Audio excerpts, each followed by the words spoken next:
بسم الله الرحمن الرحيم. أمة الصحراء يا شعب الخلود من سواكم حل أولى الورى أي داع قبلكم في ذا الوجود فحلا كسرى هنا لقيصرا ربنا الله من سواكم في حديث الله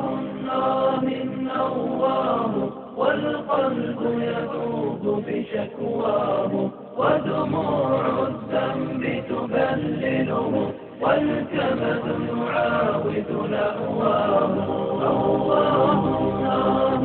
الله والقلب يذوب بشكواه ودموع الذنب تبلله والكبد يعاود لأواه في ليل بسم الله الرحمن الرحيم. الحمد لله رب العالمين والصلاة والسلام على أشرف الأنبياء والمرسلين نبينا محمد وعلى آله وأصحابه أجمعين. فإن أصدق الحديث كلام الله وخير الهدي هدي محمد صلى الله عليه وسلم وشر الأمور محدثاتها فإن كل محدثة بدعة وكل بدعة ضلالة وكل ضلالة في النار. أما بعد فقال المؤلف رحمه الله تعالى وتفسيرها الذي يوضحها قوله تعالى وإذ قال إبراهيم لأبيه وقومه إنني براء مما تعبدون إلا الذي فطرني فإنه سيهدين وجعلها كلمة باقية في عقبه لعلهم يرجعون. وقوله تعالى قل يا أهل الكتاب تعالوا إلى كلمة سواء بيننا وبينكم ألا نعبد إلا الله ولا نشرك به شيئا ولا يتخذ بعضنا بعضا أربابا من دون الله فإن تولوا فقولوا اشهدوا بأننا مسلمون. ودليل شهادة أن محمد رسول الله قوله تعالى لقد جاءكم رسول من أنفسكم عزيز عليه ما عنتم حريص عليكم بالمؤمنين رؤوف رحيم. درر بهذا السر من إنسان إن فدي أصلي والإدبول در أصلي جتتي دفتر من مها دومودم كان قلويتي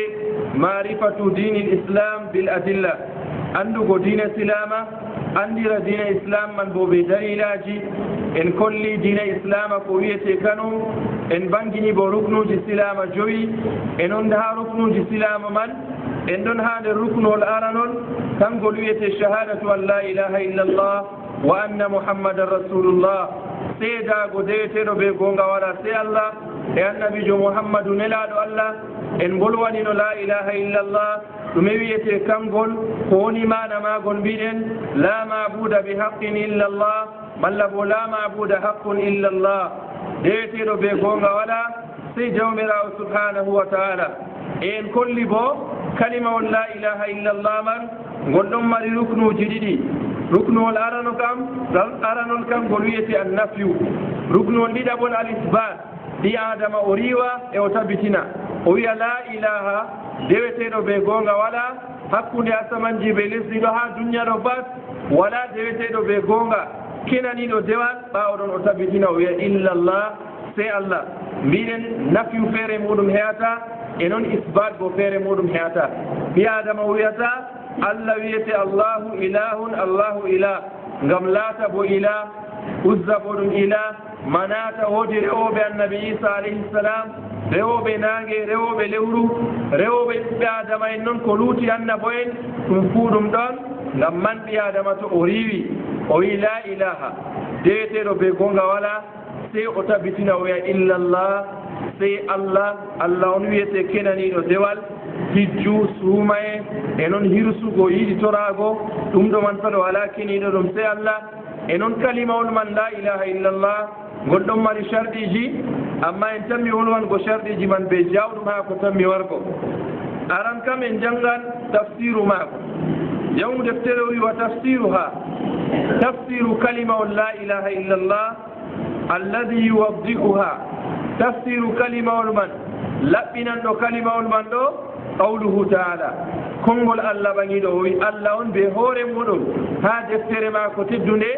o wanginani en mana la ilaha illallah o wanginani en tafsiru la ilaha illallah o laɓɓinani en tafsiru la ilaha illallah en ngala haaji goɗɗo feere wara laɓɓinana en tafsir man ngam Allah on ɓe hoore muɗum o wanginani en tafsiru kalimawol man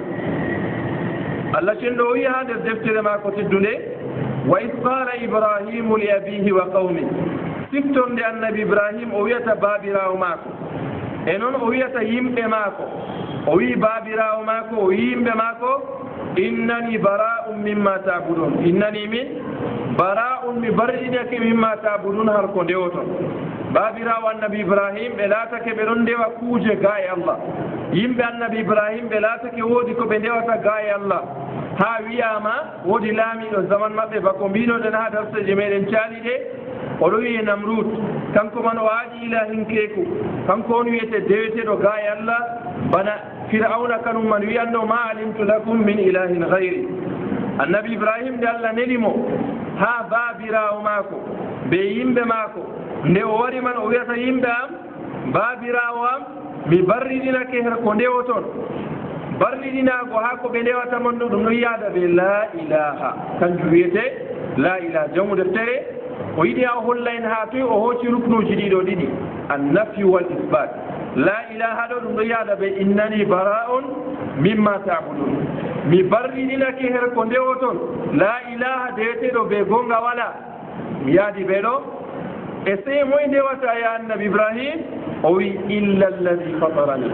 sey on tagɗoyam kanko wiyete jawmirawo subhanahu wa taala pernuɗoyam to ɓe mbi halaka ɓe fatara ɗum woodi mana feere feere fatara ɗo ɗo ɓesdo woodi mana ɓesdoto dow mana jininta halaka fatara ɗo ɓe mbiya halaka ala gayri misalin sabi allah o tagi hunde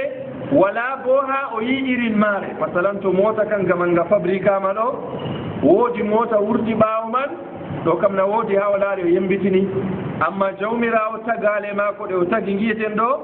wala ha mo o yi tagadi ndiɗo kasari o yembitini kanjum woni mana fatara annabi ibrahim o wi ha ɗo mi barriɗinake har ko ndewoton ga e allah sey allah on tagɗoyam di kam ha ɗo kanjum woni illallah illa alladi fatarani man ɗo ɗon yaada ɓe illallah ha aya ɗo jamu deftere o hooci ruknuji la ilaha illallah ni kam mbiɗen la ilaha ma ɗo yaada ɓe innani bara'un mimma ta'budun mi barrinake har ko ndewoton ga yalla illallah bo ɗo yaada ɓe illa alladi fatarani sey on tagɗoyam fa innahu sayahdin allah o kanko on wiyete kandotoɗoyam her ɗatal bo ngal hayru allah cenno wi wa ja'alaha kalimatan baqiyatan fi aqibihi la'allahum yarji'un allah cenɗo o waɗi kalimawol ngol ɗo ɗum kalimawol luttowol ha wattam annabi ibrahim waroɓe ɓaawo annabi ibrahim ha zurriya annabi ibrahim kangol wiyete kalimatu tawhid deweteɗo ɓe gonga waɗa sey jawmirawo subhanahu wa taala allah o waɗi kalimawol man ɗo la'allahum yarji'un ngam kamɓe man ɓe lorto ɓe gartana jawmirawo subhanahu wa taala ɓe acca rewgo ko luuti allah ni kam aya ka janguɗen kaɗo man ɗo kaɗo fassira mana la ilaha illa allah la mabuda bihaqqin illa allah wurtingo ruknuji ɗiɗi ɗo na ɗum rawi jangu deftere watti foti goɗɗo waɗa jamol o wiya ɗona ɗum sattingo jiɗɗen waddugo kalima la ilaha illallah ɗon mari ruknuji ɗiɗi mbiyen nafyu ɗo isbat la ilaha illallah ɗon mari sharɗiji ndo tawhidi ɗon mari geɓe mbiyen ha toy koyɗen ɗum ɗon ha deftere allah ɗum ɗo ha sunna annabijo sallllahu alayhi wa sallam ruknuji ɗiɗi man ɗo ha qissa annabi ibrahim ko waɗi ɓe baabirawo maako ɓe yimɓe maako man ɗo ha ɗon jawmu deftere wurtini ruknuji ɗiɗi man e deedi ko annabijo sallllahu alayhi wa sallama o ƴewni yimɓe her majum man ha makka ɗo har ɗon ruknuji ɗiɗo man ɗiɗi kanji man ɗi gurti ha joni taw ɗo waddane o wi nder dalilaji man wa qawluhu taala konngol allah ɓaŋiɗo o wi allah cenɗo nde o neli annabijo sallllahu alayhi wa sallama ɗo ha to allah nelimo ha mofgal ɓiɓɓe adama en fuu allah nelimo ha mofgal jinnaji pat inde tagi foji pat allah nelimo ha majum ha duña ɗo ni kam en paaman wonɓe nder diina islam man ɓe gonayi nder diina islam heferɓe yahuda en nasara en majusa hindusa ko nandi e maɓɓe ɓe pat asli kam annabijo nelaɗo ha maɓɓe alayhi salatu wassalam aya jippiga kaɗo ka wolwonan annabijo sallallahu alayhi wa sallama o ƴewno yahuda en ɓe nasara en ɓe ngara ɓe nasta islam ni kam diina islama dawa ɗo haɗata dow julɓe tan to e mbima fumu dawa ewnago ha lawol allah ɗo na julɓe tan yimɓe ewnoto ha lawol allah ngara pinditina ɗum dow haala diina kaza julɓe ngoni aran kam amma ɓe gonayi nder islam man bo wajibi dow yimɓe ewnoɓe ɓe ngara ɓe nasta islam man ewnoroɓe ɓe deydey no jawmirawo ewnoriɓe ha deftere muɗum teddunde solnaɓe ha islam man ewnoɓe ha islam man ɓe gikkuji muɗum boɗɗi ɓe comportement ji boɗɗi ngam ɗuɗɗum ha islam ɗo kalimaji nastinayi yimɓe ha islam yimɓe jurnastiri islam ɓe largo comportement ji julɓe no goni ɗum fottanaɓe ɓe ngara ɓe nasta islam man ɓe tokko islam ha ɗo allah wolwonan annabiyu sallllahu alayhi wa sallama o wolwona yahuda en ɓe nasara en ɓe gonayi nder diina islam ngam nde allah neli annabijo kam wala tokketeɗo ha duniya ɗo sey annabijo man sallllahu alayhi wa sallama nelal maako man kangal wiyete nelal ragarewal kanko wiyete khatamul anbiya ragarejo annabo en allah o wi qul ya ahlal kitab wiiɓe ya mouhammadou qul wiiɓe ya ahlal kitabi hi onon hokkaɓe deftere man ɗo ɓe mbiɗen kamɓe ɓen wiyete yahuda en ɓe nasara en yahuda en ma allah nelino annabi moussa ha maɓɓe nasara en bo allah neli annabi isa ha maɓɓe ɓeɗo man ɗo annabijo allah wimo o wolwana ɓe hey onon hokkaɓe deftere en paman haɗo man tawari ewnoto yimɓe ha lawol allah ewnoroɗaɓe be uslubin latif be lawol elemgol na ngara ñafloɗaɓe an kam bana a haɓan be maɓɓe noon onon kam to on giɗima nuɗɗinon to nuɗɗinayi bo on narsal yiite ko nandi e man la haa ɗo ɓe gonayi nder islam amma allah umri annabijo ewnonoɓe ɓe inde dasande ɓe ha islam inde nde ɓurata yitko wiɓe ya ahlal kitab hey onon hokkaɓe deftere taalaw ila kalimatin ngare her kalimawol sawa'in baynana kalimawol man ɗo ngol fonan hakkunde amin minin wa baynakum e hakkunde moɗon gartane kalimawol gotol kangol wiyete ponangol hakkunde amin minin julɓe ɓe onon ɓe gona nder islam onon yahuda en ɓe nasara en man to on gartani kalimawol man ni ngol hawta en garten en goɗɗo goto ɗum gole kalimawol man jeyna mission ji ngamen ɓe maɓɓe kamɓe bo ɓe ngara ha julurde ɓe juula ɓe meɗen na kanjum woni ha aya man na la allah wi alla nabuda illa llah ta ndewen sey allah tan garte allah tan ndewete wala nushrika bihi shay'an ta kawtanen allah man ko ɗume wala yattahida baduna badan arbaban min dunillah ta yoga meɗen jogito yoga arbaban jawmiraɓe min dunillah gaye allah allah wi annabijo fa in tawallaw to ɓe pirlitake ɓe cali jabgo haala kam yiɗa ɗo fa qulu shhadu bi anna muslimun wiɓe ceeɗe minin kam min julɓe min tokkiɓe annabijo mouhammadou sallllahu alayhi wa sallam e ko aya man ka sawi kam ɓe acca wiigo isa ɓi allah ɓe acca rewgo annabi isa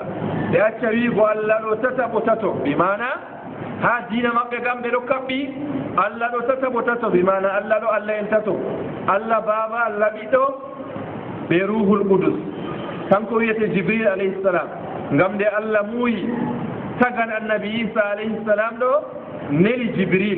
jibrilu kanum man wari tawi maryam ɗon rewa allah jibrilu fuufi ha maako ngal dirɓu ngal dow toggore maako maryam man o waɗi reedu ɓaawɗon o dañi annabi isa alayhi salam ha diina maɓɓe kay ɗon mbiya annabi isa ɓi allah la allah cenɗo wi subhanahu an yattahida walada allah o sene wodanimo no o jogito ɓiɗɗo malla bo o jogito teeriɗɗirawo kanko wiyete debbo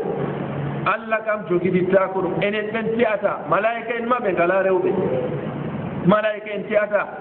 malaika en ñamata malaika en jarata ɗo kam ma ɗum tagadi nder tagade allah eno allah on takɗo kanko man o jogito ɓiɗɗo ɗo kam to ɓe giɗi ha ɓe garta diina men ka latto ka goota kanjum man kam ɗum ɓiɗde to a wari a ƴeewi ɗume wiyete haqiqa aqidatu taslis mbiyaɓe ni kam Allah goto kanko wiyete baaba Allah ɓiɗɗo ruhul qudusi Allah en tato kawti gaɗi Allah goto na mbiye kaya famay ha jotta Allah kam goto tawi tato kam eni kam ɓe tato na ana ɓe tato bo alhaali bo to a ƴeeɓe Allah en man noy al abu wal ibnu wa ruhu al qudus banni ha dina ɓe aqida man ga famaka aqida tu taslim kanjum Allah wiyata annabijo sallallahu alaihi wasallam ɓe acca ɗum ɗo man ɓe gartana rew ko Allah feere muɗum Allah goto kanko wiyete takɗo asamanji be lesdi kanko wiyete takɗo ɓiɓɓe adama en kanko takɗo annabi isa alayhi salam Allah wi inna masala isa inda Allah ka masali adama khalaqahu min turab ثم قال له كن فيكون مثال النبي عيسى ها الله دو بنا النبي آدم أنا بابا بدادا كو ولا تو النبي عيسى بابا تن ولا أن كاين نقام كاين له النبي آدم كان بابا بدادا كو ولا الله تجيب بمبلول ديم ولا تأولاد بنا الله تجي النبي آدم بابا ولا دادا ولا أنبياء النبي آدم في الله قام eno annabi isa ngam Allah tagi mo be dada baba wala mbiro ton gam ko man o bi Allah misalu man kam kalkalto anubi ji annabi adama Allah tagan dum ninol be kun fayakun Allah wawan taga annabi isa man o wala baba bawodon wadamo o wurto annabojo Allah o nelado Allah enen julbe gam ko bi'eten gam bana annabi sallallahu alaihi wasallam o wi bi adama o seedo annabi isa do o maccuɗo Allah o nelaɗo Allah timmi wala ko ɓe sisen goɗɗum en mbiyata isa ɓi Allah en mbiyata isa kanu wiyete Allah en mbiyata annabi isa kanu man ɗo o dañama wala baba ɗo dada mako e hijeni ɗo bo en mbiyata ɗum ngam yahuda en ɗon mbiya ɗum yahuda en bo kamɓe bo ɓe mbiya annabi isa jaalujo dimana woodi goɗɗo wiyete yusuf nder rewoɓe Allah ha masjidul aqsa kanko man o jeeni be maryam alayhi salam o dayidi be muɗum annabi isa ɗo bo en mbiyata ɗum to ɓi adama o wi ɗum bo o wurtorto be majum islam ngam ɗum kalimawol kallugol Allah o tagirta annabo en be laawol goɗɗo annabo en ɗum yimɓe suftindaɓe ɗum yimɓe tedduɓe ɗum yimɓe mawɓe Allah tagataɓe be laawol goɗɗo Allah to suɓan nela ha yimɓe kam ɓurduɗo yimɓe Allah suɓata nela enen kam ko mbiyeten en ɗon maɓɓiti dammuɗe meɗen to ha kawten ha diina meɗen kalatto ka goota kam sey kalimawol gonɗon ngol hawta en an la nabuda illa Allah ta ndewen sey Allah tan ta kawtanen Allah man ko ɗume Allah o wala baba o wala ɓiɗɗo o dañay o daydaka Allah on tan ko wiyete deweteɗo annabi isa nelaɗo maako en jaɓi annabi isa maccuɗo maako e annabijo Muhammad sallallahu alayhi wa sallama kanu wiyete ragarejo annabo en ɓi adama kanum man ɗo diina ma ko timmiditta sey o tokko annabijo man Muhammad sallallahu alayhi wa sallam amma wargo noon ni noon ha hawta en dow ko en anda ngam woodi haɓanɓe ɗum juurɓe wakkati julgo to waɗi ɓe ngara ɓe julda ɓe meɗen wala yiɓe to wakkati mission maɓɓe waɗi enen bo jeyi nasten juulen ha maɓɓe ɗo man kam hawtugo on waɗata ngam en giɗi ha ko en ɓogga mbanga ha kawten ɓe ɓoggol cembingol ragare man to en pooɗini ɗum ta'a wala ha ndarotoɗen hawtugo kayen ɗon gondi ɓe muɗum amma dow toy kawteten hawtugo je duniya ɗo ma en garata kawten ni noon dillen to en ngari ha kawten ha duniya gaɗen hunde kasare nde nafa en to hawru to ha quartier ɗo sey mara réglement intérieur na ɗon woodi koye mbiyata réglement intérieur en maran objectif ji woodi dow ko jaaten to woodi goɗɗo luuti sarɗuhol kasani en gondayɓe ma ko wurto association o kama ɗum kungel pamarel ha hunde meɗen duniya ɗo ndaren no nde yarata sakko ma diina man bo to en ngari en kawtan dow diina man woodi sarɗiji kawten dow kalimawol la ilaha illallah ndeweteɗo ɓe gonga wala sey Allah ta kawtanen mo ko ɗume ndewen Allah man tan to ɓi adama o wonay dow kalimawol gonɗo kam wala no kawtiren ɓe maako kawtal kam wala yimɓe giɗi kawtal bana julɓe wala yimɓe giɗi kawtal bo alal khusus ba ahlu sunnati wal jamaa yimɓe jogiiɓe sunna annabijo sallllahu alayhi wa sallam amma hidde kawten man ɗo sey ƴamen dow toye kawteten to ha kawten kam sey kawten dow ko ɓoyma en kawtino ɓe kawti dow hunde kasare ɓe jaali ɗo ƴamen dow toye ɓe kawti ha ɓe jaali hidde ko kawten nangaren ni noon ɗum ɗo jillotiri an joga shirkuji maɗa oɗon rewa annabi isa oɗon jogi annabi isa wiyete Allah o boɗo jogi annabi isa ɓi Allah o boɗo jogi layaji muɗum o boɗo jogi leɗɗe rewata o boɗo jogi ɓiɓɓe adama en oɗo waɗa biɗɗa ha dina dow majum man noon garen kawten o boɗo rewa kawrije muɗum woodi woɓɓe bo ndewata kawrije o boɗo haɓɓi ha nder ɓernde muɗum masalan an sahaba en ɗo pat ɓukkitake ɓawo annabijo sallllahu alayhi wa sallam oɗo haɓɓi ha nder ɓernde maako o tuman aicha radiallahu anha a jaɓen o julɗo noon garen kawten ɓe maako kuuɗen wala no ɗum hawtira ragare man to en kawtoyi bo enen kaɓata hakkunde meɗen kam hunde mawde nde hawta en ɗum nde hawtata en kayre wiyete at tawhid tawhidi woɗitingo Allah ɗo kanjum ɗum hawtata en hidde ko maren sembe enen man jaaloɗen amma en bolwata dow boofi ɓe otoɗe ha dina man ngaren dow ni non kawten ga kanjum man wala no ɗum hawtira sey kawten dow kalimawol la ilaha illallah ngam majum Allah o ewni annabijo sallllahu alayhi wa sallama o ewno yahuda en ɓe nasara en o wiya ɓe ɓe gartana kalimawol ngol ɗo ta ɓe ndewa sey Allah o wiya annabijo fa in tawallaw to ɓe firlitake ɓe cali jaɓango ma bo fa qulu shhadu bi anna muslimun mbiyeɓe onon julɓe kam ceede minin kam min julɓe min nuɗɗini Allah min tokkake Allah min nuɗɗini annabijo sallllahu alayhi wa sallama min tokkake annabijo sallllahu alayhi wa sallam woodi gorko goo nder sahaba en annabijo sallllahu alayhi wa sallama oɗo wiya abdoullahi ibni salam kanko man oɗon no nder yahuda en ha madina en o jannguɗo diina ɗo o faami deftere wiyeteɗe tawreta jippine do annabi moussa alayhi salam nde annabijo wari madina nanema o famɗo diina o ƴami annabijo sallllahu alayhi wa sallam ɗo diina islam o silmi o tokki silama ɗum goɗɗo bo tedduɗo mawninaɗo darjiɗinaɗo ha yahuda en o wiyata annabijo sallllahu alayhi wa sallama yahuda en ɓe ngala haala gota mi yiɗi hami holle haqiqa maɓɓe jonta kam accumi suuɗo ha ɓaawo ɓe ɗon goni ha julurde woodi suudu ɗon sera julurde man accu o wirno ha toon annabijo ewno yahuda en ƴamaɓe ko ɓe mbiyanta husayn ibnu salam ɓe annda o silmi o wi annabijo tawiɓe mi silmi bo miɗo heɗo on ko gaaɗo toon annabijo ewnimo o wari o wiyata annabijo ƴamaɓe no ɓe mbiyanta husayn ibnu salam annabijo ƴamiɓe ko mbiyan toon gorko oɗo ɓe mbiya karimuna ibnu karimina tedduɗo amin ɓi tedduɗo amin modibbo amin kaza ɓe manimo annabijo wina o silmi o tokkake islam ɓe mbiya oɗo kalluɗo amin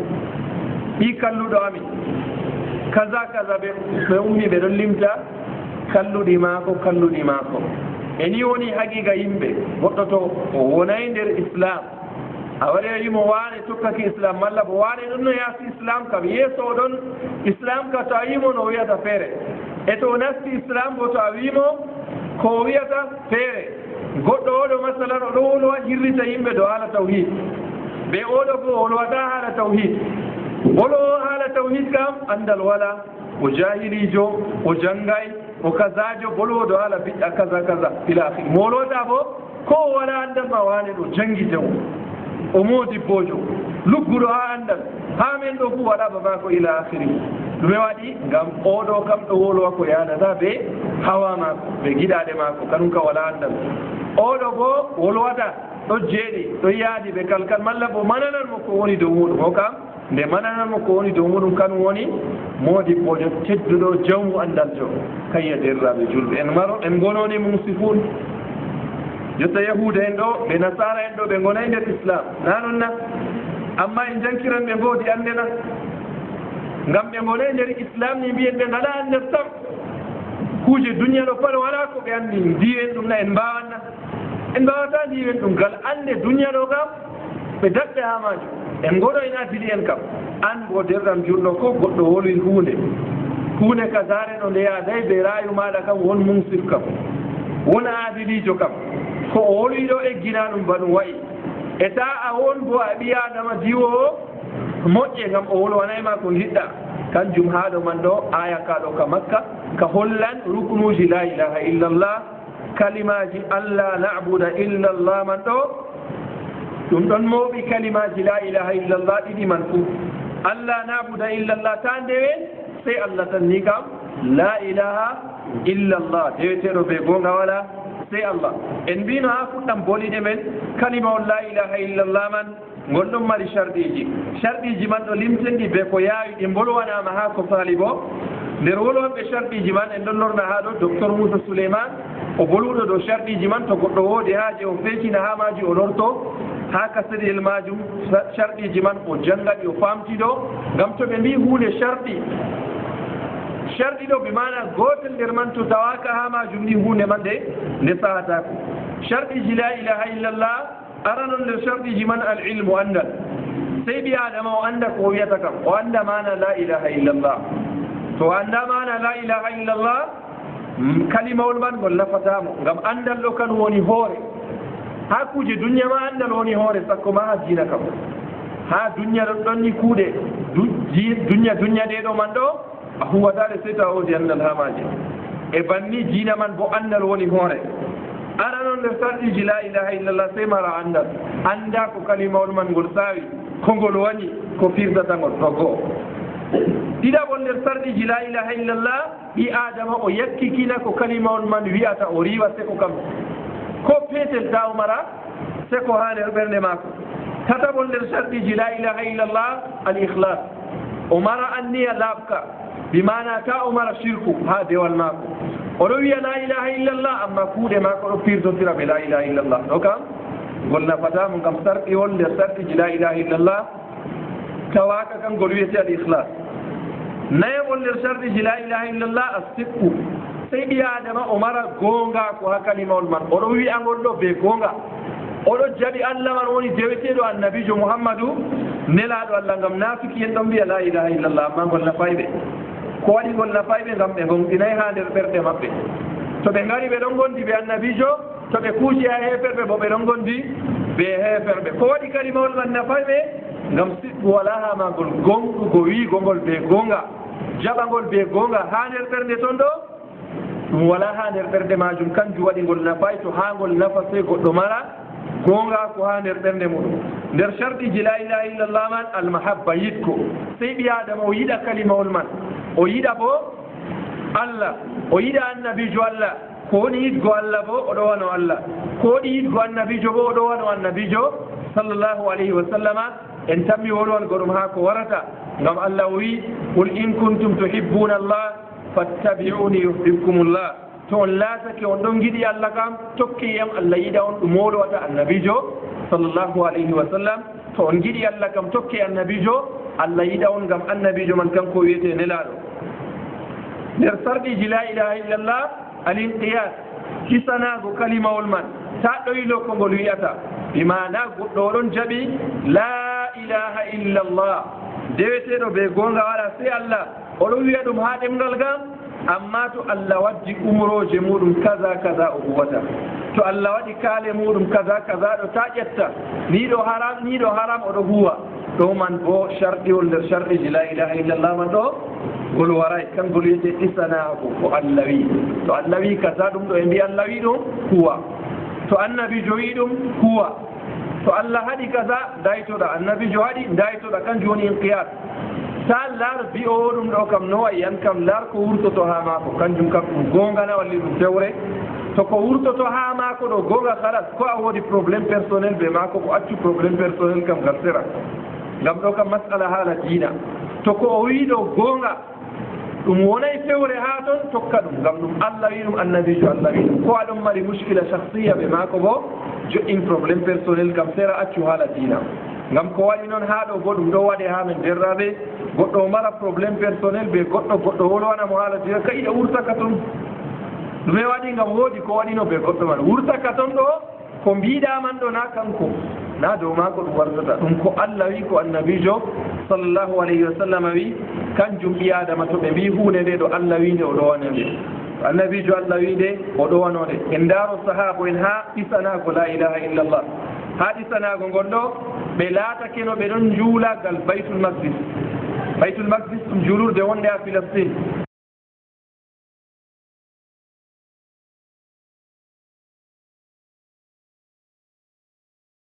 toon ɓe tiitotono ɓe juula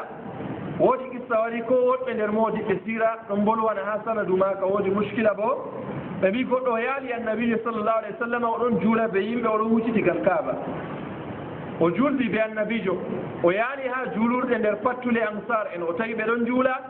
ɓe ɗon kuucitigal masjidul aqsa wakkati man kam ɓe anndano kuucitigolgal gal kaaba o yata ɓe sike jotta mi yaali annabijo ɗon juulagal kaaba wakkati man noon ɓe gayniti ɓe kuucitigal kaaba ɓe mbiyay yo ha min timmina juulgo tawon juulde tamminde wargo min juulmala ngam ɓe anndi umrore allah ɗo sey ɓi adama ɗissanode wakkatire man ɗon ɓen sahaba en man kamɓe wiyete ɓe piyani en ballol ha ɗissanago umrore allah ɗissanago umrore annabijo sallllahu alayhi wa sallam nder sarɗiji la ilaha illallah jabgo kalimawol man jabki timmiditki ɓi adama lortata sam ɗo bo nder sarɗiji la ilaha illallah dammuɗum man woodi bojo go o hawtiɗi o wi ilmun yaqinun wa ikhlasun wa sidquka ma mahabbatin wa inqiyadin wal qabuli laha ɓi adama foti o reena baytuwol man kanjum man ɗum hoytinanamo goɗɗo nder modiɓe bo ɓesdi sarɗiwol jeetataɓol en mbino sarɗiji man jeeɗiɗi woodi ɓesduɗo sarɗiwol jeetataɓol bo o wi alkufranu bima yubadu min dunillah ɓi adama no ko rewete ga allah kam fuu ngam ta jaɓi sarɗiji taaliɗi ɗo amma a hufranaki ko rewete ga la ilaha illallah ko rewete ga allah ɗo man bo kalimol man ngol timmiday ɗum ɓi adama rewete ɗum leggal ɗum hayre ɗum jinnawol ɗum kuuje luttuɗe noon kala ko rewa ga allah kam pat si kufroɗa dayitoɗa ɗum barriɗinoɗa her majum to ha kalimawol man kangol man ngol timmitan o wi wa dalilu shahadati anna muhammadan rasulullah ɓawo en bolwani la ilaha illallah ɓe ruknuji muɗum ɓe sharɗiji muɗum en timmini en nastan muhammadun rasulullah ngam en mbi ruknuwol ara noon nder ruknuji islama seedago deweteɗo ɓe gonga wala se allah ɗo ka en timmini nder majum man bo seedago annabijo muhammadu sallllahu alayhi wa sallama o nelaɗo allah e ɗum wiyete dalila ɗo seedago annabijo muhammadu nelaɗo allah kanjum jamu deftere o wi wa dalilu shahadati anna muhammadan rasulullah e dalila seedago annabijo muhammadu nelaɗo allah diga allah o ƴiwi ɗo qawluhu ta nelal maako diga allah ƴiwi qawluhu taala konngol allah ɓaŋiɗo o wi allah o wi laqad ja'akum rasulun haqiqa nulaaɗo warani on min anfusikum diga moɗon toon anfusikum man ɗo modiɓɓe woɗɓe mbi min anfusikum ɗum arab en o luwanta nulaaɗo man ɗo o arabjo bana moɗon nama o tana arabjo sakko mbiyon o ƴiw diga yaasi min anfusikum diga moɗon woɗɓe nder modiɓɓe bo mbi min anfusikum en pat o wolwani o ɓi adama bana men na o ginnawol na o malaikaji sakko mbiyen allah neli ko luuti jinsi meɗen ngam allah o ɓuran anndugo ko ɓiɓɓe aada en mari haaje to allah neli no ginnawol foti yimɓe ngamo mbiya allah nela hunde nde min mbawata yiigonam min giyagol min ellito haɗi no nela ɓi adama bana amin nam to allah neli no malaikajo en mbawata gi en malaikajo ma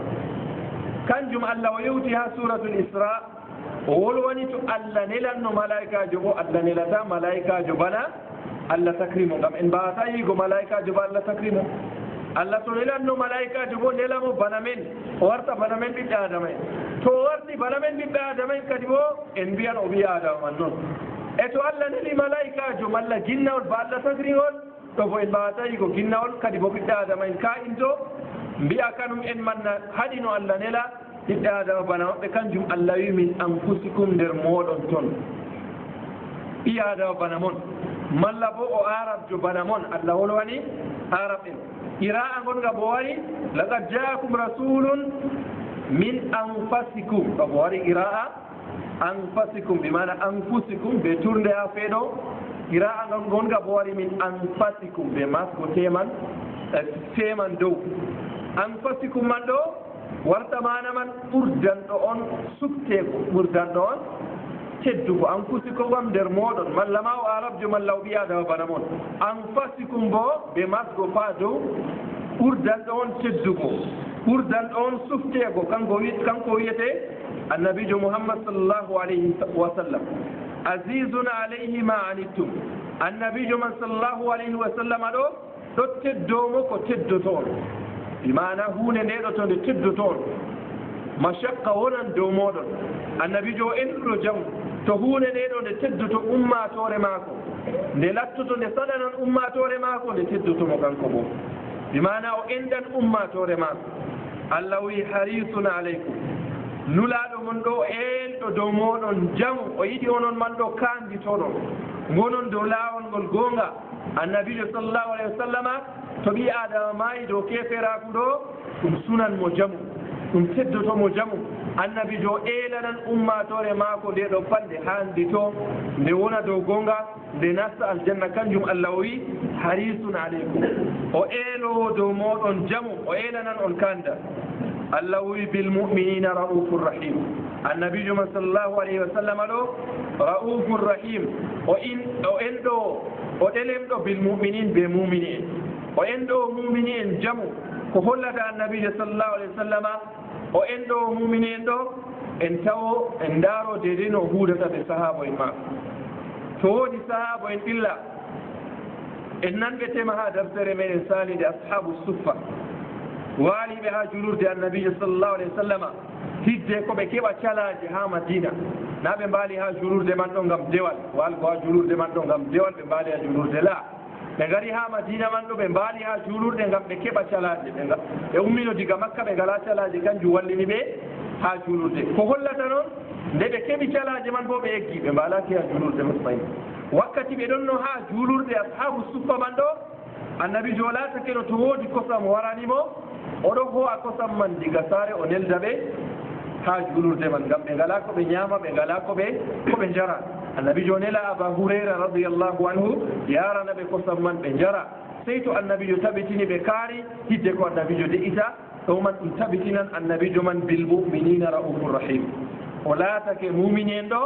annabijo man o enɗowoɓe o kinnowoɓe ɓernde maako ɗelemde o jankiniɗo ɓe maɓɓe o huudan ɓe maɓɓe ɓe kuudan bongal dammuɗum man aya man koko hollata en mahallu shahid ko giɗɗen ko en ha aya man Allah o tabitini annabijo o nelaɗo no mbiɗen dalilu shahadati anna muhammadan rasulullah ha toye Allah o tabitini laqad ja'akum rasulun Allah wi annabijo man o nulaɗo ha ayaje goɗɗe bo Allah wi muhammadun rasulullah muhammadu ɗo o nelaɗo Allah nelaɗo iwɗo diga Allah nelal maako diga Allah kan ngal man ngal iwi ha ayaje goɗɗe bo annabijo man ɗo Allah holli bana heferɓe makka ajata malla yahuda en ɓe nasara en wondaɓe jotta man ajata ɓe mbiya annabijo man na o nelaɗo Allah ɗo to annabijo man na o nelaɗo diga Allah no kam nda Allah yangitan mo halka mono Allah larata goɗɗo wara ha dow lesdi ɗo ɗo fewana mo ni noon wara yimɓe o nelaɗo o wadda deftere bo o jippina nde boliɗe Allah ngoni dow deftere man o wolwa boliɗe kanje man ɗe o kolla bo ɗum boliɗe Allah o fewana Allah o wuura ha dow duniya ɗo duuɓi ɗuuɗi o maaya ni noon Allah yankitaymo ɗum waɗata to o fewano Allah kam fu Allah yankitanmo ngam woodi yimɓe ngari aaƴi annabagal ɓaawo annabijo sallllahu alayhi wa sallam nde ɓe aaƴi annabagal kamɓe man naa ɓe annabo en diga Allah ɗo Allah yankiti ɓe Allah halki ɓe e ko hollata annabijo o nelaaɗo diga Allah annabijo to o wari o hawri ɓe konne en maako Allah waɗanamo jaalorgal o jaalo dow maɓɓe ko hollata annabijo o nelaaɗo diga Allah kayduji ɗuɗɗi ngaɗi pewje ɗuɗɗe ngaɗi heferɓe makka ɓe haɓɓe haa ɓe mbara annabijo sallllahu alayhi wa sallam amma ɓe mbaawayi wahyu jippo diga Allah hollamo da ko heferɓe dawrata o dayto babal man o mbaratake yahuda en noon haɓɓe kanum en man ha mbara annabijo sallllahu alayhi wa sallam waɗi ñalade wonde ɓe ɗaɓɓitiri annabijo sallllahu alayhi wa sallam wara ha maɓɓe bana woodi ko ɓe carwotirta ɓe annabijo ɓe wari ɓe berni ɗum ha babal a sey ha babal ɓe berni annabijo man ɗo ɓe taskitin ɓe tapawa manga ha dow ton to annabijo wari jooɗaki ha babal man ni ɓe gerɓa tapare man ɓe mbaramo annabijo o wardino ɓe aboubacar ɓe oumar wiyama ɓe ousmane ɓe ngari nde ɓe nduuni babal man ni oumar ɓe ousmane ɓe aboubacar ɓe ndaari annabijo wayliti ɓe yaawa ngam ɗum yaasi madina seeɗa jotta kam ɗum warti nder madina warti ɗum fattude nder fattude madina ɓe ɗon gardano ɓe annabijo ɓe ndaari annabijo wayliti lawlaw kanum man e yaawa huusigal madina ɗum yaawa hunde man nde waɗi ɓe kayefi annabijo sallllahu alayhi wa sallama nde o huusi madina ɗo aboubacar en tokkitimo nde ɓe ngari ayaji jippi diga Allah o holliɓe nda ko yahuda en taskanimo kanjum ɗum ayaji jippi jibrilu wari hollitimo ko ɓe taski man ɗo wayliti o huuci ha nder madina majum ɗo pat nder ko hollata annabijo man o nelaɗo diga Allah nder ko hollata annabijo o nelaɗo diga Allah ayaji jur ha nder alqur'an ɗo ɗeɗo pela annabijo sallllahu alayhi wa sallam woodi bumɗo wari ha annabijo o yiɗi ha annabijo ƴewnomo do islam o silma kanko wiyete abdoullah ibni ummi maktum nde o wari ha annabijo ɗoynomo ngam ɗo suhlani heferɓe makka o yiɗi hoore en ɗo ha cilma to warti gallo annabijo warta gallo ayaji jippi sura wal abasa ɗo ayaji man e peli annabijo sallllahu alayhi wa sallam dow ko o waɗi ayaji suratu tahrim kanje man ɗe peli annabijo sallllahu alayhi wa sallama deydey ko doggi hakkunde maako ɓe teeriɗɗiraɓe maako ayaji man ɗe bolwani ɗum nda annabijo to na o nelaɗo Allah to alqur'an ɗo digana Allah nde ƴiwi kuje ɗe ɗo kam o ittannoɗe o wiyan sahaba en itte ɗo kam kanjum man ɗum ɗo felayam ɗum ɗo wolwanayam ngam hollugo alqur'an man diga Allah nde ƴiwi ɗo ko felimo man bo ɗum ɗon lutti ayatum tutla ila qiyami saa ɗum ayaji ɗe ɗon jange ha dargal ɗo man ko hollata annabijo nelaɗo diga Allah nder aaƴuɓe annabangal ɓawo annabijo woodi gorko biyeteɗo musaylama ɓe ɗon mbiyamo alkazab musaylama ha lesdi najd o wuuri lesdi najdu bo kanjum ɗo taaro hannde capital arabie saoudite riyad ko taari lesdi najd ha nokkure man toon musaylama man o wuuri o aaƴi kanko wiyete annabojo diga annabijo maayema o fuɗɗi aaygo ɗum de annabijo maayi ɓaawo ɗon aboubacre siddique radiallahu taala an o taskitini konu yehi hippi musaylama man o mbara annabangal haala man o waati nder aaƴuɓe annabangal aswad al ansi goɗɗo ha yaman ɓaawo annabijo sallllahu alayhi wa sallam woodi debbo musaylama te'i kanum man bo aaƴuɗo annabangal musaylama te'i mo ɗeɗo man pat haala maɓɓe luttina haala maɓɓe luttayi woodi ayaje ɓe aaƴi ɓe gaddata amma ayaje man ɗe lutti ɗum jallare noon ila qiyami saa to ɓe jangi aya man ha babal ko ɓiɓɓe famarɓe ɓe mawnayi to nani haala man ni kanum en man jala maɓe gadda alfiilu man fiilu wa ma adraka man fiilu hayawanum dahmun ila akhirihi musaylama aaƴa ayaje jippake ɗum ɗum ñiiwa ko woni ñiiwa mo andinma ko woni ñiiwa ɗum dabbawa fayga wiccuman rammugo ɗum mari kaza ila akhirihi ɗo ni alqur'an wolwana ɗum ayaji ƴiwɗe diga annabijo sallllahu alayhi wa sallam ɗo banniɗe mbolwantona derraɓe alqur'an joɗanta ko haalaji baɗɗi bani kanjum alqur'an to en tan qissa annabo en ɗo alqur'an hooƴa ko nafata ko faydata yimɓe ha durus wanginana yimɓe darseje ɗo kanjum alqur'an wolwanta kuuje goɗɗe bo alqur'an acca ɗum annabo en ɗo masalan ɓe nguuri ɓe teeriɗɗiraɓe maɓɓe ɓe nguuri ɓe ñaaman ɓe njara ɓe nguuri masalan kamɓe an ɓe dañat ɓikkoy yimɓe ceyantoɓe en tawan alqur'an wolwani ɗum nan ha qissa annabi moussa ɗo en tawan hannde annabi moussa fewtake kaza o ñaami kaza o dañi kaza o seynirama ɓiɗɗo kaza ila akhiri en tawata ɗum sey to seynire ko ɓiɗɗo man ɗo woodi fa'ida ha majum bana annabi zacharia alayhi salam o saali daygo ɗo allah seyniri o ɓiɗɗo wiyete yahya ngam woodi darseje woni ha majum alqur'an yewti ɗum waddani en ɗum allah wi ha nder deftere ma ko teddunde ولو تقول علينا بعض الأقاويل لأخذنا منه باليمين ثم لقطعنا منه الوتين النبي جوودو محمد دو toko o wiyata ɗo ɗum fewre o fewanno min allah wiyata to ɗum fewre o fewanino min nda allah ta'anno kononol maako sendamo ɓe yonki maako amma nde ko hollata ko annabijo on waddi goonga ɗo allah wallitimo allah teddinimo luttinelal man bo kangal man ngal luttan ila qiyami saa bana o allah o wi wama arsalnaka illa kaffatan linnasi bashiran wa nadira an o ya muhammadu min nelayma sey he mobgal yimɓe pat to a waɗi her yimɓe man bo a ceynirowoɓe aljanna e a baggiɗinirowo yimɓe man yiite to a wari a wardan ɓe kuuje ɗeɗo ɗi to ɓe ɗowanakema ɓe nasta aljanna e to ɓe geddima bo kollaɓe kamɓe man ɗo ɓe nastan yiite woodi subha yimɓe gaddata yimɓe ɓe gona nder islam ɗo ɓe mbiya nelal annabijo mouhammad sallllahu alayhi wa sallam ɗo ngal kangal do arab en tan ngal hatan do arab en tan woodi yimɓe gaddata subha ma ni kam enen ɓaleɓe yahuda en nasara en kala leñol luutugol arab en kam fuu annabijo nelaka ha muɗum e gadda subha banni e noon mbiyeten dow majum mbiyen la haala ka kam ka fewre ha ko hollata ka fewre ɗo annabijo man diga oɗon ha yonkima ɓe yonki mako ɗo woodi ɗereji o windi ɗereji o binduɗo ha hirakla o binduɗo ha ko nandi ɓe hirakla ko bana najashi en najashi ɗum lamɗo gonɗo a habashana o ɓaleejo annabijo windanimo ɗerewol nder sahaba en annabijo ɗon a woodi goɗɗo wiyete bilal ibnu rabah ɗo o arab jonas o ɓaleejo o maccuɗo bo o wonay nder arab en ɓaawoɗon o rimɗi nder sahaba en annabijo wiyete ɗoɗi biyeteɗo salman alfarisi salmanul farisi ɗo farisinkejo na o arabjo farisiya ɗum lesdi ha iran ɓe ko taari iran ɗo salmanul farisi ɗo o wonay o arabjo nder ɓe bolwannen ba husein ibnu salam nder yahuda en o woni o silmi o nasti islam ni kam islam na ɗum diina kollanka annabijo o nelama ha arab en tan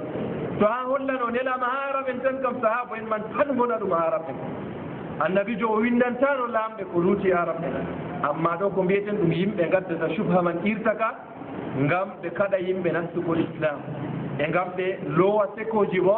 ha yimɓe wonɓe nder islam man ɓe gurtina ɗum islam amma bana mbiɗen bana allah o neli annabijo nelal man ngal luttan ila qiyami saa annabijo o nelaɗo allah ngam dalilaji ɗi gadduɗen e nelal man bo ngal luttan ha dargal en dottoro jawmirawo subhanahu wa taala o riska en tokkago annabijo man sallllahu alayhi wa sallama e o riska en bo luttugo ɗo nelal annabijo man o riska en bo wiigo la ilaha illallah huutinira la ilaha illallah ha darseje meɗen tammiɗe wargo en bolwanan haala mana shahadati anna muhammadan rasulullah bana bolwanɗen ɗume wiyete mana deweteɗo waɗa sey allah en banginan mana annabijo muhammadu nelaɗo allah sallllahu alayhi wa sallam subhanaka allahumma wa bihamdik nashhadu an la ilaha illa ant nastaghfiruka wa natubu ilayk wassalamu alaykum wa rahmatullahi wa barakatuh والقلب يذوب بشكواه ودموع الذنب تبلله والكبد يعاود لهواه